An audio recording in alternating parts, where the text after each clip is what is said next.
All right, so today we're diving into Hemingway, The Old Man and the Sea. Oh, a classic. It is, and Such a good one. it's interesting how this, pretty short book, just over 100 pages, won Hemingway a Pulitzer, Yeah. and then, contributed to him getting a Nobel Prize the next year. It's a powerful little book. It is. But why? What makes it so captivating all these years later? What are we going to unpack in this deep dive? Well, Hemingway, he's known for that stark style, but I think in The Old Man and the Sea, that just makes the emotions hit even harder. Makes it, yeah, more impactful. Exactly. So we're talking resilience, man versus nature, and then there's all that symbolism, especially with the marlin in the sea. Okay, so let's start with Santiago, our main man. He's this older fisherman, and he's on, what, an 84-day losing streak? Yeah, 84 days without a single catch. That's got to mess with your head. Totally. Your confidence, too. And his reputation. I mean, some of the other fishermen, they make fun of him. I'll call him Salau. Salau. Yeah, basically, like the unluckiest guy around. Ouch.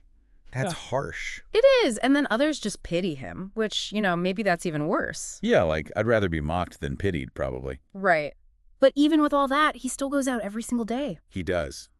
He's got this, quiet dignity about him. Nothing can break him, you know? And let's not forget Manolin. Oh, yeah, Manolin. He's great. This young apprentice who just, idolizes Santiago. His own dad tells him to fish with a luckier crew, but he sticks with the old man. He does. Brings him food. They talk baseball. Yeah. It's a really sweet relationship. It is. And remember that detail about the cast net? Oh, yeah? They had to sell it because, times were tough. But Manolin still goes through the motions of fetching it every day. Like a little ritual? Yeah, exactly. Shows how deep their bond is. And maybe, a little hope for better days. For sure. Speaking of hope, on day 85, Santiago takes a risk. He heads out further, into deeper water, Into the unknown. and he hooks a marlin. A big one. Not just big, Yeah. gigantic. I mean, this fish is longer than his boat. It is. And that marlin, it's a huge symbol in the story. On one level, it's just this, amazing natural force. Right. The power of nature. But it's also Santiago himself. That strength, that willingness to push himself to the limit, even when it seems impossible. I like that. So for 3 days, it's just him and this massive marlin. 3 days and nights, this Yeah. epic battle all alone on the open ocean. And Hemingway doesn't hold back. He describes every ache, every pull, every time Santiago has to use his own body, as part of the fishing line. Yeah, he calls himself the towing bit. It's intense. Yeah. But it's also about, pushing through even when everything's against you. Totally. And don't forget the setting. You've got the flying fish, the dolphins, the sharks lurking down below, and then this magnificent marlin. Oh, right, the sea. It's more than just, background. It is. It's another character. Powerful, beautiful, but also dangerous. I see that. So finally, Santiago harpoons the marlin. Exhausting, but triumphant. Right. But of course, that's not the end. It never is it? Because then come the sharks. Oh, yeah, the sharks. Attracted by all that blood, just swarming the marlin, relentless. It's a brutal scene. And even though he fights like crazy, they just keep coming. And they strip the marlin's flesh, leave nothing but a skeleton. Talk about a crushing defeat. It seems like it, yeah. But there's something more going on there, right?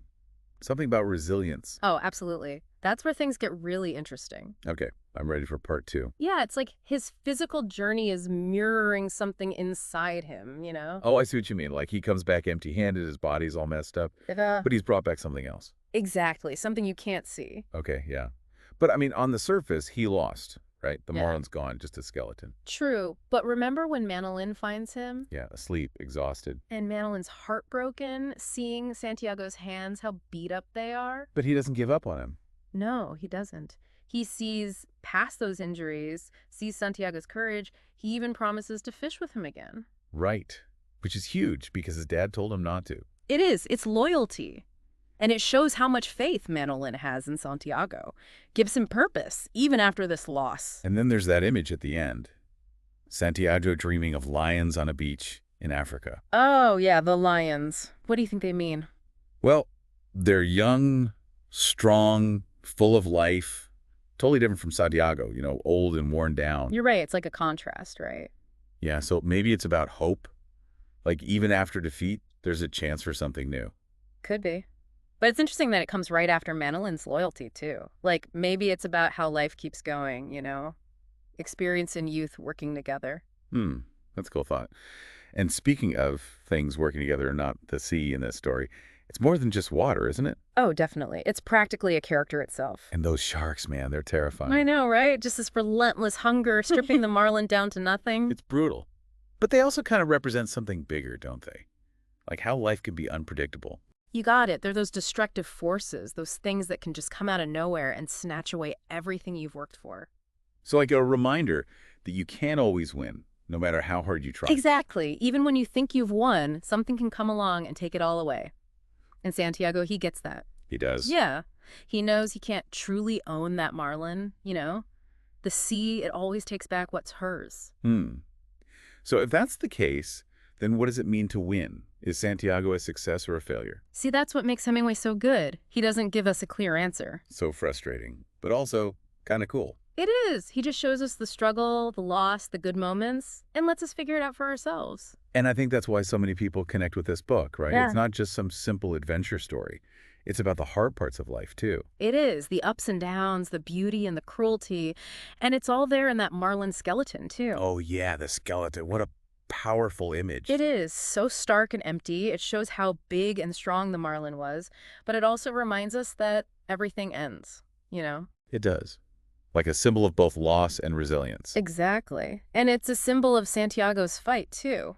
He couldn't bring back the whole fish, but he brought back proof of his struggle. Right, like a trophy, even though it's just bones. Yeah, it's proof that he didn't give up, that he pushed himself to the limit, so maybe that's winning, right?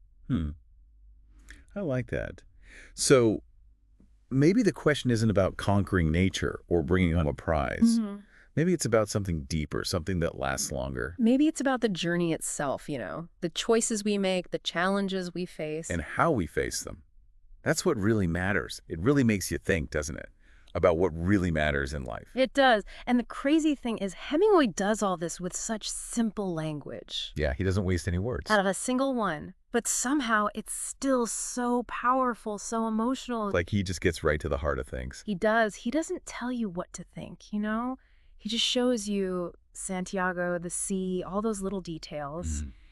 And you feel it. Yeah, it's almost like poetry. It is, kind of. And I think that's why it connects with so many people, even today. You're right. It's about the things we all struggle with, right? Yeah. Wanting to test ourselves, to find meaning, to be a part of something bigger. Yeah. And to hold on to your pride, even when things go wrong. Like Santiago. Yeah. He loses the marlin, but he never loses himself. Exactly. He comes back not defeated, but like a symbol of how strong people can be. He's a hero, in a way. Someone we can all look up to. Absolutely. It's like no matter what you're going through, you can find that strength inside yourself. Like the old man in the sea is telling us, it's not about what you have, but who you are. That's it. That's the message. Courage, integrity, that's what matters in the end. So before we wrap up, I want to leave you with something to think about. What if Santiago had stayed close to shore? You know, played it safe. Interesting. Would he have been happier? Or would he always have wondered, what if? It's a tough one. It makes you question what a good life really means, right? It does. Is it about comfort? Or is it about pushing yourself, even if it means risking loss? Maybe it's about finding a balance, right? Knowing when to play it safe and when to go for it. Because sometimes you got to go out into those deep waters to really figure out who you are. Well said. That's what the old man in the sea reminds us. Life's a journey, it's going to be tough, but it's the fight that makes us strong. It's not about the size of the fish, but the size of your spirit, right? Exactly. And on that note, thanks for joining us for this deep dive. We hope you enjoyed it. Maybe it inspired you to pick up the book again or even read it for the first time. It's worth it. Until next time, happy reading, everyone.